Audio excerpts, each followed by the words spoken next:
She thought she was untouchable, a powerful CEO riding high on billion-dollar deals and ruthless confidence.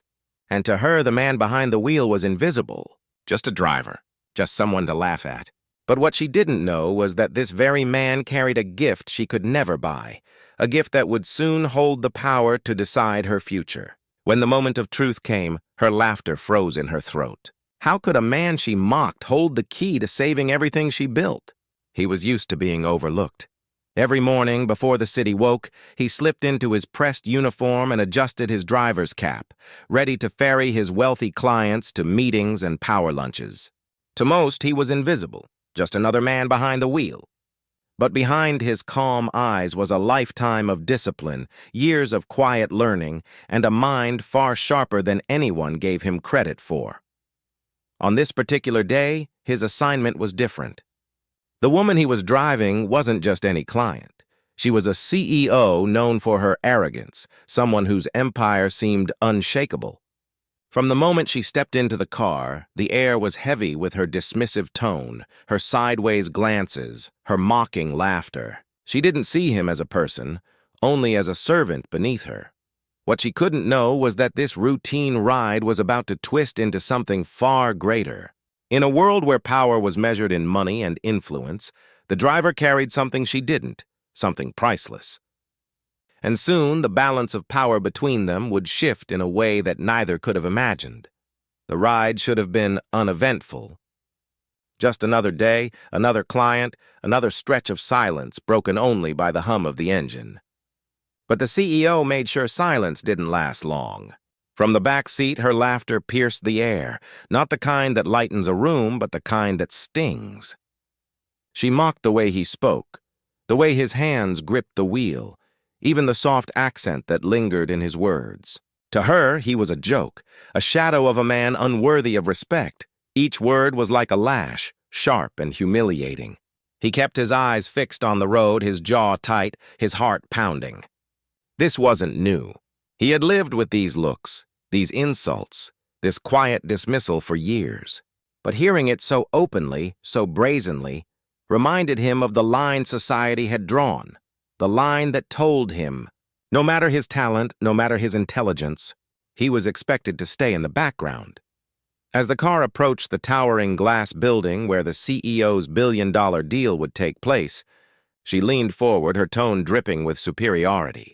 "Try not to embarrass me," she muttered, as if his very presence threatened her world. He swallowed his pride, nodded, and stepped back into the shadows as she strode toward the entrance. Inside, the room buzzed with anticipation. Executives, investors, translators, everyone waiting for the deal that could change markets. But almost immediately, cracks began to form. The visiting partners weren't speaking English. Their translators struggled. Misunderstandings piled up, tension thickened, and the CEO's confident smile faltered. Millions, no, billions were on the line, and with every passing minute the deal unraveled further.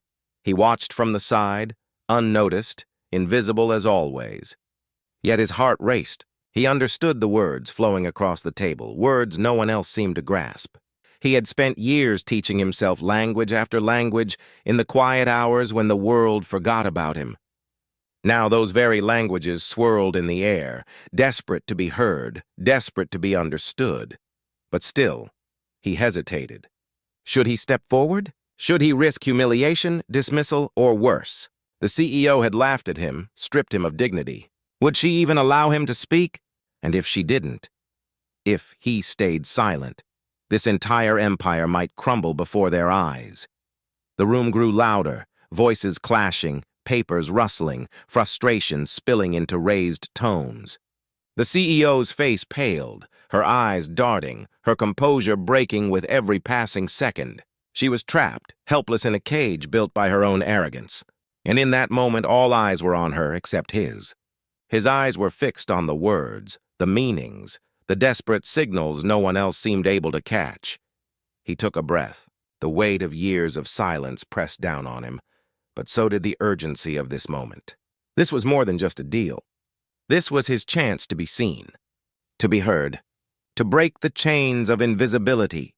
And as he stepped forward, the entire room seemed to freeze. The room was suffocating. Executives barked over one another, translators fumbled, and every second the billion-dollar deal slipped further out of reach.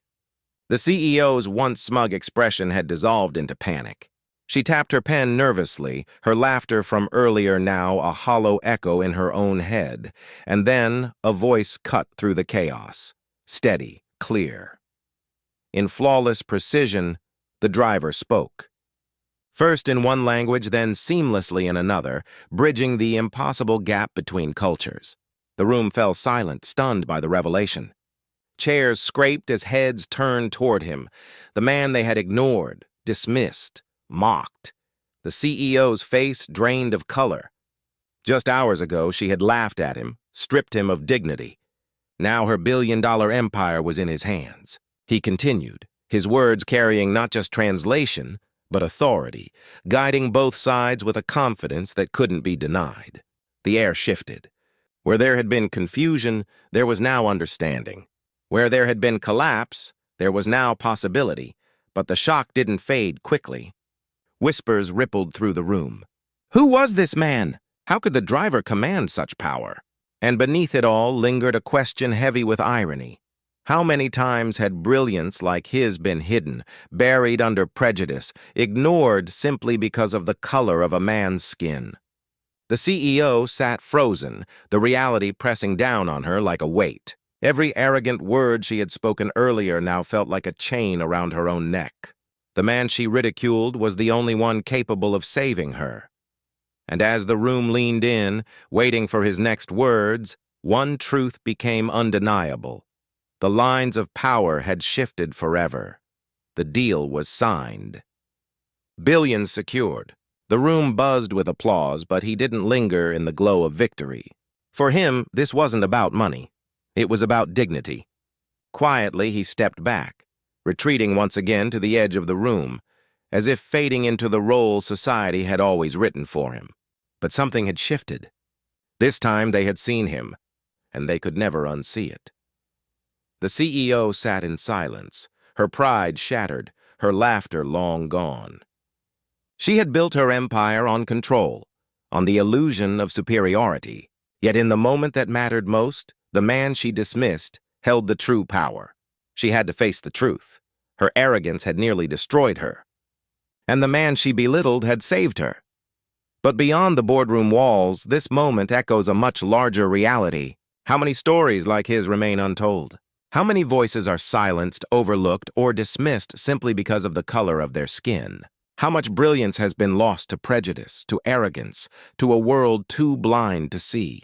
This story isn't just about a driver and a CEO. It's about the dangerous cost of racism, the everyday dismissals that wound deeper than words, and the hidden strength of those forced into the shadows.